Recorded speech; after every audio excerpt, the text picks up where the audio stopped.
I will deal with whoever is the president of America. It's very possible that Donald Trump will return to the White House at the start of the next year. Your team has, I think, quite close links to parts of the Biden administration. Have you had any contact with the Trump team? Well, look, you're right, we do have close links with the Biden administration. That is very important to us, particularly in terms of our history, our traditions and our values as a Labour Party.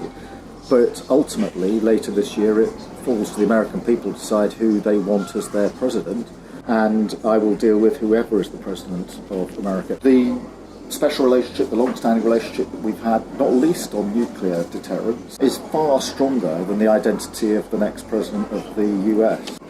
Have you had any outreach or ties with the Trump campaign, the Trump operation so far? No. These are the first days of Donald Trump's return to the Oval Office, and the celebration was truly epic.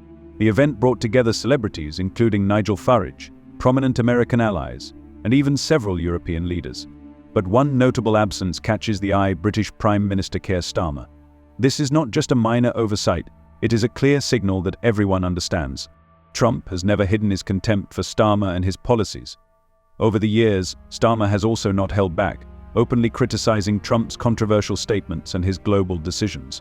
The two have been at loggerheads for a long time, and now Trump's guest list sends a loud and clear signal: no invitation, no gesture of goodwill, nothing.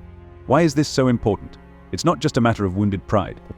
When they were in opposition, you said, Trump is such an odious, sad little man. Imagine being proud to have that as your president. Wow.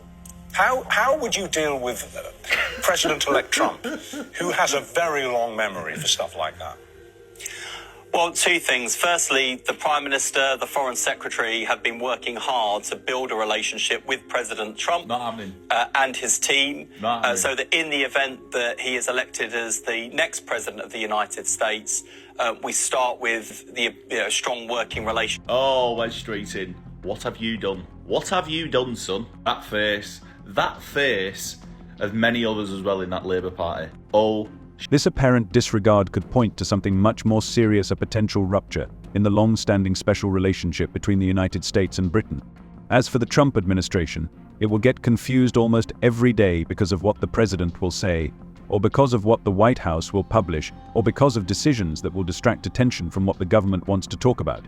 At the same time, the Labour Party has openly criticized Trump for many years. Some of its members even mocked him. Such rhetoric doesn't just disappear when the cameras turn off. Trump is the type of person who remembers every word, every taunt, every insult. So when it came time to plan his inauguration celebrations, Starmer and the Labour Party were clearly excluded. No invitations, no gestures of goodwill, just a stark reminder that trust and loyalty are paramount in Trump's world. But this is not just a personal feud. The stakes are much higher, and the global consequences could be severe. Shit. Because guess what? He's coming for you, Wes, and he's coming for your crew. David Lammy, Keir Starmer. He's coming for the lot of you. And I do not understand, if that was Nigel Farage saying them tweets about somebody else, what happens? They're all on him. How dare you say this, that you're racist, you're thuggist, you're all this stuff. Labour lot say it. It's fine, is it? Not anymore, it isn't. Not anymore. Strong relationship with Donald Trump and his team. Yeah, you've got some fucking grovelling to do. And he doesn't forget. So when he does meet him and he gives us that handshake and he squeezes the shit out of your hand, you know what is coming, my friend. This, people, is what I was saying. This is why he will be good for the globe and us, because you're going to see the big decline of Labour, Keir Starmer, and fucking good riddance. But remember, people, whenever you put a tweet out or you put something out on social media and you're giving someone shit, always comes full circle. This is beautiful. The UK has long been proud of its strong ties with the United States, which have become the basis for concluding trade deals, building military alliances and developing joint global strategies. But Trump is not the kind of person who forgets grievances. His dismissive attitude towards Keir Starmer raises an alarming question: is the UK at risk of losing its place at the negotiating table? This is not just a political spectacle, it can have serious and far-reaching consequences. Trade negotiations between the UK and the US were tense, even before Trump returned to power, and this latest move could further deepen the differences. Labour's policy, especially its desire to stop new oil and gas projects in the North Sea, is in stark contrast to Trump's energy expansion agenda. But given his emphasis on America's energy dominance, This ideological standoff could be a major obstacle in any future negotiations. Living standards have been falling, and not really just for this parliament. We have now almost 2 decades of falling living standards for large sections of the population, and the macro is really bad. Geopolitical crises and stress, climate breakdown, rising costs, deglobalization. The outlook is not good, and Labour's current plan, which is to say we'll grow the economy, how, not a word, is a recipe for Keir Starmer being the most hated man in Britain by the end of the parliament. So I don't think it will be the left that removes him. I think that unless Labour develop some actual policies to deal with the many crises that we face that are bold and big, then the government will have a big mandate, will do nothing, and will be seen as a failure. While global alliances are playing a more important role than ever, this diplomatic rift could not have come at a worse moment. Trump has made it clear that he takes every slight to heart. The UK really needs to think about whether it should trust him. How can you not see beyond politics that Trump is a man who values loyalty and his relationships? Starmer's exclusion from the inauguration ceremony is a serious signal.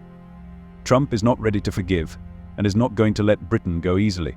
The key question now is whether Keir Starmer can repair this fragile relationship, or whether Trump's displeasure has already cost Britain vital opportunities on the world stage. The stakes couldn't be higher. These consequences relate not only to diplomatic tensions, but also to a test of leadership. Starmer's ability to navigate these difficult conditions is under close scrutiny. Will he be able to guide Britain through the complex dynamics of a relationship with a leader like Trump, who places an unwavering value on loyalty above all else? We've seen, and I'm not sure if many of you are big travelers or not, but we've seen what happened when Europe opened their doors to jihad. Look at Paris. Look at London. They're no longer recognizable. And I'm going to get myself into a lot of trouble with the folks in Paris and the folks in London. But you know what? That's the fact. They are no longer recognizable, and we can't let that happen to our country. We have incredible culture, tradition. Nothing wrong with their culture, their tradition. Can't let that happen here, and I'll never let it happen to the United States of America. Starmer's critics argue that this is not just an isolated problem, it is a wake-up call that his domestic energy policy, contrary to the priorities of international trade, and his leadership of key alliances raise serious concerns about his global strategy. And many people are sure that he does not understand what Britain really needs in the international arena. And more importantly, his attitude towards Trump only made the situation worse. Trump values personal loyalty and unity of interests, while Starmer's approach was more critical and cautious. While this may appeal to his supporters at home, it may alienate Britain's most powerful ally. The UK faces an enormous task to restore trust in the United States, while remaining true to the core values of the Labour Party. But that's easier said than done when it comes to someone like Trump, who is not known for his patience.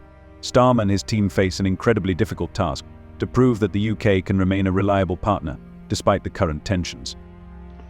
So it's Trump's inauguration tomorrow, first day in office. And the UK PM is the only leader in the leading world economy that's not been invited. How embarrassing for the UK. I'm actually happy Trump's done this, because it's a bold statement against the UK government and Labour, and Keir Starmer especially. He's invited the likes of Nigel Farage, and we've seen Anne Middleton at his party yesterday, as well as right-wing leaders and patriots that want to save this country. But yeah, very embarrassing for Keir Starmer, very embarrassing for Labour. Time is running out, trade deals are hanging by a thread, defence alliances are under intense scrutiny, and international relations are becoming increasingly unstable. Every wrong step can turn into disaster. It's not just about Trump, but also about Britain's reputation on the world stage. At this stage, Starmer's next steps can either strengthen his leadership or reveal deeper vulnerabilities.